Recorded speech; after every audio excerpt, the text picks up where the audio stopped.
Hello बच्चों, चलिए प्रश्न को पढ़ते हैं और समझते हैं। 10 और 28 के मध्य 11 समांतर माध्य रखे गए हैं। इस श्रेणी के 3 मध्य पद ज्ञात कीजिए। तो इस श्रेणी के हमें 3 मध्य पद ज्ञात करना है। प्रश्न को हल करने से पहले हम प्रश्न के लिए मुख्य अवधारणा लिख लेते हैं। तो इस प्रश्न के लिए मुख्य अवधारणा, जिसकी सहायता से हम इस प्रश्न को हल करेंगे। मुख्य अवधारणा में जो हम कथन लिख रहे हैं उसे ध्यान से देखें आप, कि ए तथा बी के के मध्य एन समांतर माध्य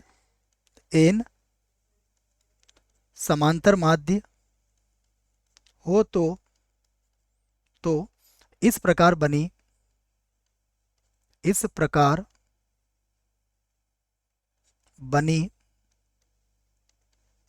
समांतर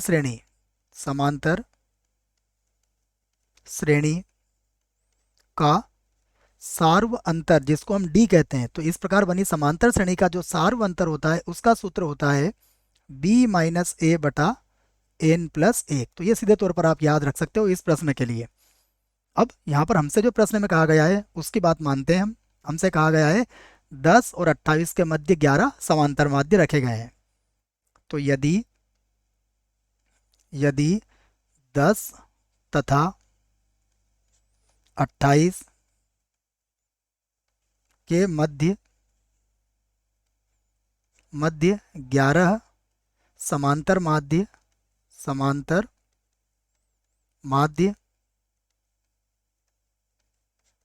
क्रमशः पहले समांतर माध्य को हम A1 कहेंगे, दूसरे समांतर माध्य को A2 कहेंगे, और इस प्रकार कितने समांतर माध्य रखे गए हैं इसके अंदर? 11 समांतर माध्य रखे गए हैं। ये है, या हो कर दो, तब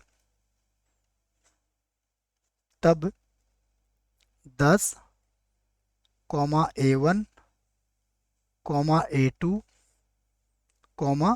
A3 A4 A5 या A5 बोल सकते हो, A6 A7 A8 A9 A10 A11, और उसके बाद पद कितना है हमारे पास? 28 है।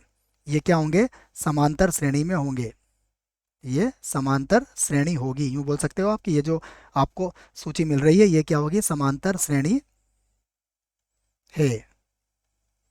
और यदि ये समांतर श्रेणी है तो अब हम इसका सार्व अंतर ज्ञात कर सकते हैं। देखो, तो यहाँ पर सबसे पहले प्रथम पद क्या है? इसका 10 है, और इसका अंतिम पद कितना है? 28 है।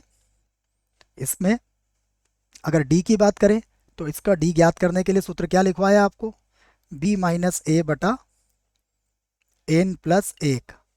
तो यहाँ पर देखिए बी का मान कितना है? बी का मान है 28, माइनस ए का मान कितना है? 10। और यहाँ पर कितने समांतर माध्य आपने प्रविष्ट करवाए हैं ये भी देख लीजिए। यहाँ पर आपने 11 समांतर माध्य प्रविष्ट करवाए हैं, तो एन का मान हो जाएगा 11 और प्लस 1 हो जाएगा 12। तो यहाँ पर घटा दीजिए आप, तो ये कितना हो जाएगा? ये हो जाएगा आपका 18, और 11 और 1 कितना हो जाएगा? 12। इसको 6 के पहाड़े से काट दीजिए, तो ये कट जाएगा 3 बार और ये कट जाएगा 2 बार। तो ये 3/2 हमारा क्या आ गया है? सार्व अंतर आ चुका है। अब हमें इसका मध्यपद की बात करना है। तो देखो इसका मध्यपद क्या होगा? यदि हम बिल्कुल एक मध्यपद की बात करें तो सबसे पहले मैं इसका एक मध्यपद निकालता हूं। एक मध्यपद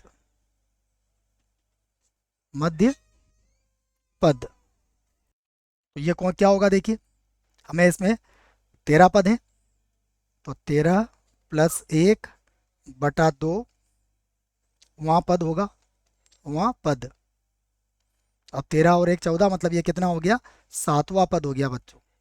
तो 7वां पद जो होगा इसका केवल एक मध्य पद होगा, परंतु प्रश्न में हमसे क्या पूछे गए हैं? इसके 3 मध्य पद। तो देखिए, सबसे पहले हम बात करते हैं इसके 7वें मध्य पद की। तो जैसे ये पहला, दूसरा, तीसरा, चौथा, पांचवा, छठा और ये 7वां पद, तो ये इसका मध्य पद है। हमें अगर 3 मध्य पदों की बात करी जाएगी तो इसका मतलब एक पद हमें ये ज्ञात करना पड़ेगा और एक पद हमें इसका ये निकालना पड़ेगा। इसका अर्थ ये हुआ कि A5 है, अर्थात हम यहाँ पर इसका छठा पद ज्ञात करेंगे, एक 7वां पद ज्ञात करेंगे और एक 8वां पद ज्ञात करेंगे, तो इसके 3 मध्य पद हम आसानी से ज्ञात कर लेंगे। तो अब मैं इसके तीन मध्य पद ज्ञात करता हूँ, जिसमें से पहला मध्य पद क्या होगा इसका, फिर समझा रहा हूँ, छठा मध्य पद, छठा पद होगा, एक सातवां पद होगा और एक इसका आठवां पद होगा। यहाँ से पता लग गया है आपको, सातवां पद से हमारा तात्पर्य क्या होता है, ए 6 से होता है, क्योंकि समांतर माध्य यहाँ पर छठा होगा और पद कौन सा होगा, सातवां होगा। तो अब ये तीनों मध्य पद हम यहाँ पर इसके ज्ञात कर लेते हैं। तो अब मैं सबसे पहले क्या लिखूंगा, पहला मध्य पद, पहला, यहाँ से लिख लेते हैं हम, पहला मध्य पद, मध्य पद। देखिए पहला मध्य पद कौन सा होगा, जैसा अभी आपको बताया मैंने, पहला मध्य पद जो होगा वो होगा छठा पद। तो पहला मध्य पद किसके बराबर होगा, छठे पद के बराबर होगा। और छठा पद क्या होता है, हमें पता है बच्चों, समांतर श्रेणी के nवें पद का सूत्र क्या होता है, a प्लस n माइनस एक डी के बराबर होता है। ये होता है समांतर श्रेणी का nवां पद। तो छठा पद क्या हो जाएगा, छठा पद हो जाएगा a प्लस 5d। अब देखिए a का मान रख देते हैं हम, a का मान कितना दिया है हमें प्रश्न में, देखिए a का मान है 10, तो a का मान रख दिया मैंने 10, प्लस हो गया 5 और गुणा d का मान कितना होगा, देखिए d का मान हमारा आया है 3/2 के बराबर। आगे हल कर लेते हैं, तो इसको जब लघुत्तम लेंगे इसका, तो ये तो 20 और 15 ये हो जाएगा 35, 35/2, जिसको आप 17.5 भी लिख सकते हो।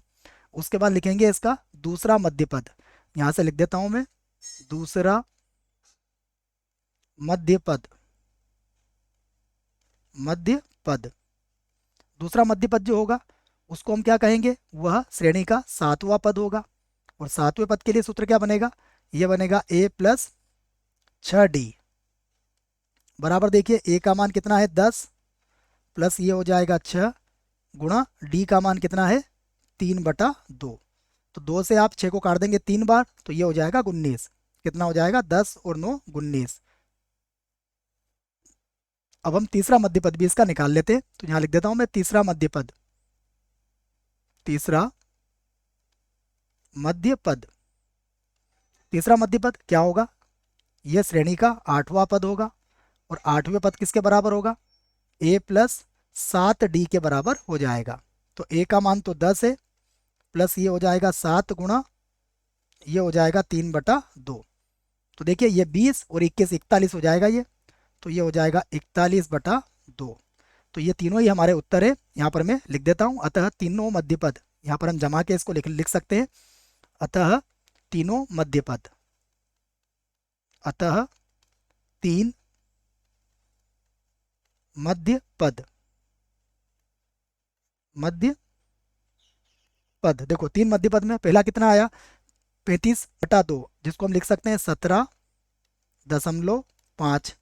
उसके बाद कितना आया, उसके बाद आया 19, और 19 के बाद देखो जब 41 को 2 से भाग लगाओगे तो ये कितना हो जाएगा, ये हो जाएगा 20.5। तो ये तीन मध्य पद हमने इस श्रेणी के ज्ञात कर दिए हैं। यही हमारे प्रश्न का उत्तर होगा। आशा करता हूँ आपको इस प्रश्न का उत्तर समझ में आया होगा। धन्यवाद।